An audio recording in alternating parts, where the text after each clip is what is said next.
Alright, stop what you are doing right now because what happened today at the Miami Open is genuinely one of those moments you are going to be telling tennis fans about for years. Not because someone lifted a trophy. Not because there was a 5-set comeback classic.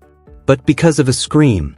One single, guttural, earth-shaking scream that somehow managed to capture everything beautiful and heartbreaking about professional tennis in a single moment. We are talking about Karolina Muchova versus Alex today. A round of 16 match that on paper looked like it could go either way, but on court turned into something so one-sided, so brutally efficient, that the crowd was left sitting in stunned silence wondering what they were actually watching. And yet somehow, impossibly, the emotional highlight of the entire match belonged to the player who was losing. That is the kind of story we are unpacking today. So let's get into it properly because there is so much to cover here and every single layer of this match deserves your full attention. First, let me paint the picture of what was at stake walking into this one, because context matters enormously here. The Miami Open is not just another tournament. Players call it the 5th Grand Slam for a reason. The crowds are massive, the prize money is serious, the ranking points are enormous, and the pressure that comes with playing under those lights at Hard Rock Stadium is unlike almost anything else on the WTA calendar. The humidity alone feels like it is trying to break your spirit before you even hit a single ball. So when two players walk out onto the grandstand court for a round of 16 clash, you already know the weight of the moment is immense. Now add the storylines these two players were carrying and suddenly you understand why the anticipation was absolutely through the roof.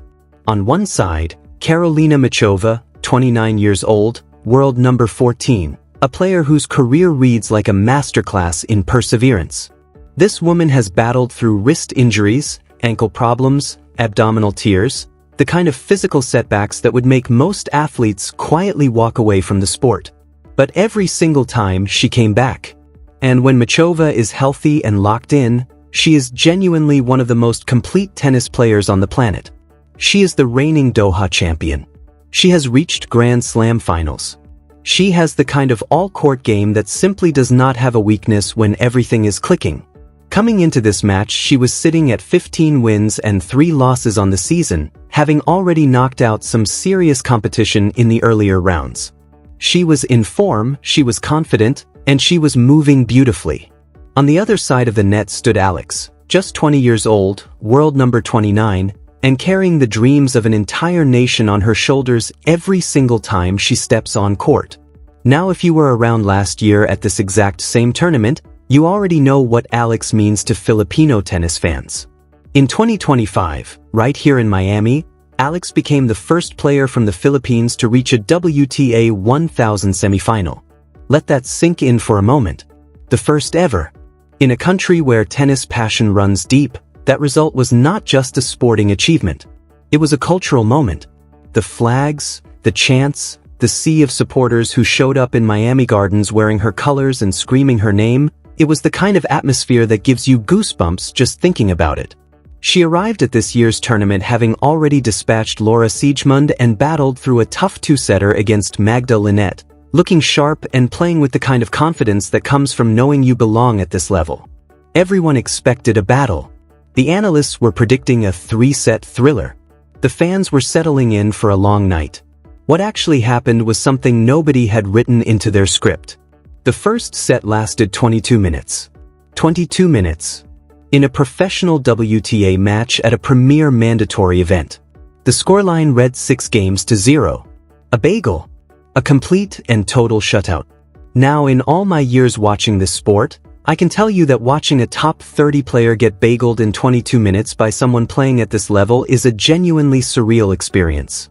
It feels wrong somehow, like the numbers on the scoreboard must be a mistake. But they were not a mistake. Muchova was playing a level of tennis that honestly looked like something from a different dimension. She was winning points so cleanly, so effortlessly, moving forward with such purpose and confidence that Alex simply had no answers. The stat that really stops you in your tracks is this one. Muchova conceded just 6 points across the entire first set. 6. 2 of those came on her own serve. 4 came on Alex's serve. That is not a tennis match at that point. That is a demonstration. What made it even more remarkable was the way Muchova was doing it. She was not just overpowering Alex with pace. She was outsmarting her completely. See, Alex is a rhythm player at heart. She thrives when she can dig in at the baseline, find her timing on that lethal topspin forehand, and build rallies until she can explode through a winner. She wants long exchanges where she can impose her physicality.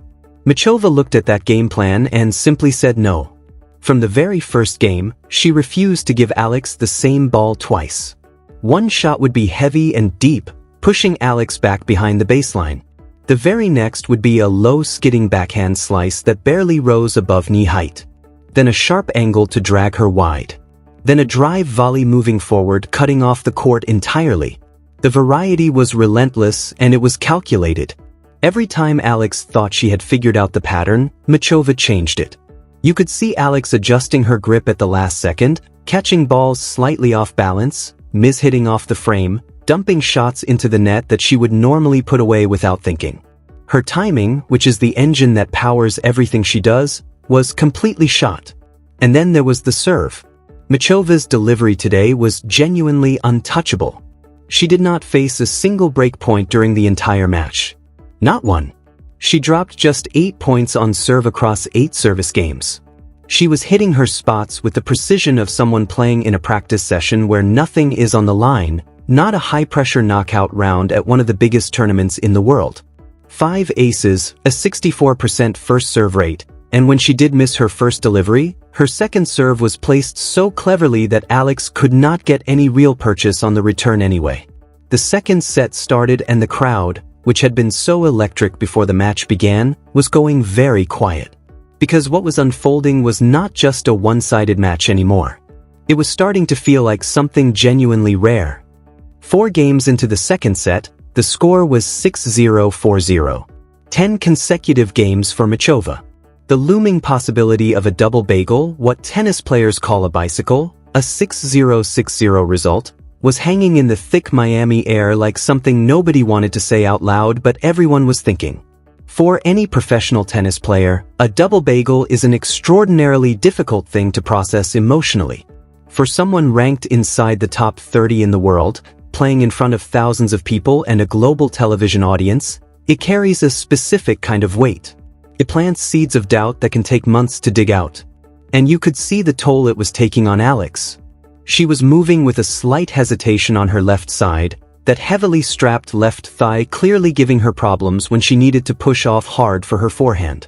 Machova had noticed it almost immediately and was ruthlessly targeting that side, dragging her into uncomfortable forward sprints and drop shots that tested the leg every single time. Alex was trying. She was fighting. But the tools she needed to turn the match around were being systematically taken away from her one by one. And then it happened. Machova, going for an aggressive drive volley, sent the ball sailing well past the baseline.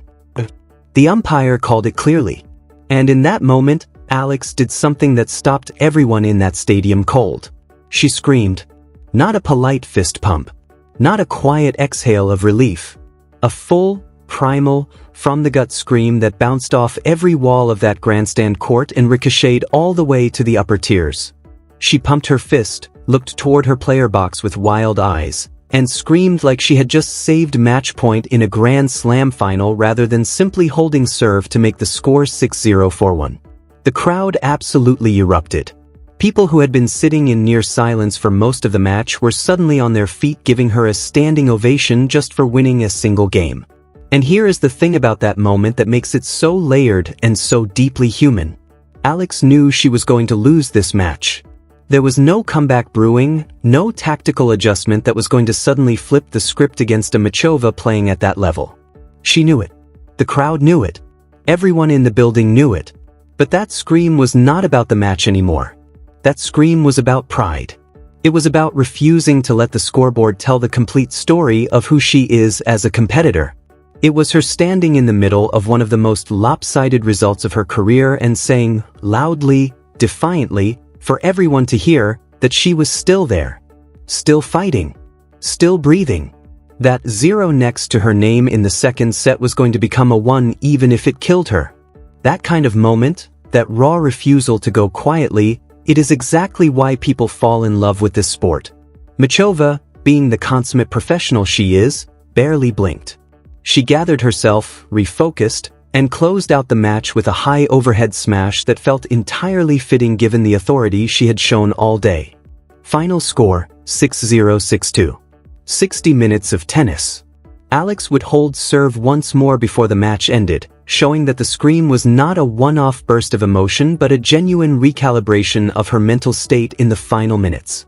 In her post-match interview, Machova smiled and admitted that strangely she could feel nerves creeping in when the match was going so well. That is a fascinating insight into the psychology of playing a near-perfect match. When you have nothing left to chase, when your opponent is not threatening you, the only thing left to fear is your own complacency. The fact that Machova identified that feeling and pushed through it rather than letting her foot off the gas tells you everything about the mental fortitude she has developed through years of adversity on tour.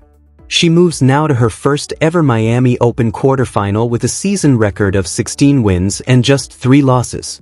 Only a handful of players on the entire WTA Tour have more wins than her this year, and the names on that list, Sabalenka, Rybakina, Swiatek, tell you exactly what company she is keeping right now.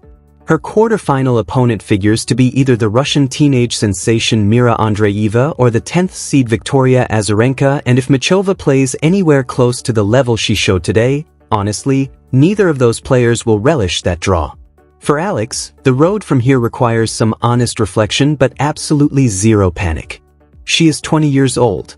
She is ranked inside the top 30 in the world. She reached a WTA 1000 semifinal last year, and she is already back in the round of 16 this year, carrying the extra burden of defending those massive points. The rankings will take a hit from this loss, likely dropping her back somewhere around the 40s, but that is the nature of defending deep runs at big tournaments. It is not a crisis. It is a calendar. What this match revealed more clearly than anything else is a tactical puzzle that Alex and her coaching team need to spend serious time solving. Her game is built on pace, topspin, and rhythm. It is a genuinely dangerous weapon against most of the tour. But players in the Czech mold, Machova, Krejcikova, Vondrousova, players who slice and vary and disrupt and come forward, they consistently short-circuit that engine. Alex is now 0-2 against Czech players on tour, and that pattern is not a coincidence. It is a tactical calling card that opponents will notice and exploit. Building out a plan B, developing more comfort with net approaches of her own, learning to construct points differently when an opponent refuses to trade pace, these are the areas that will determine whether Alex becomes a genuine top 10 fixture or a player who occasionally makes deep runs but struggles to break through against the very best. And yet, and I want to end on this because I genuinely believe it, the scream matters more than the scoreline. You can teach tactical variety. You can develop net skills. You can improve serve percentages. What you absolutely cannot manufacture or coach into someone is the burning refusal to accept defeat gracefully when everything is going wrong.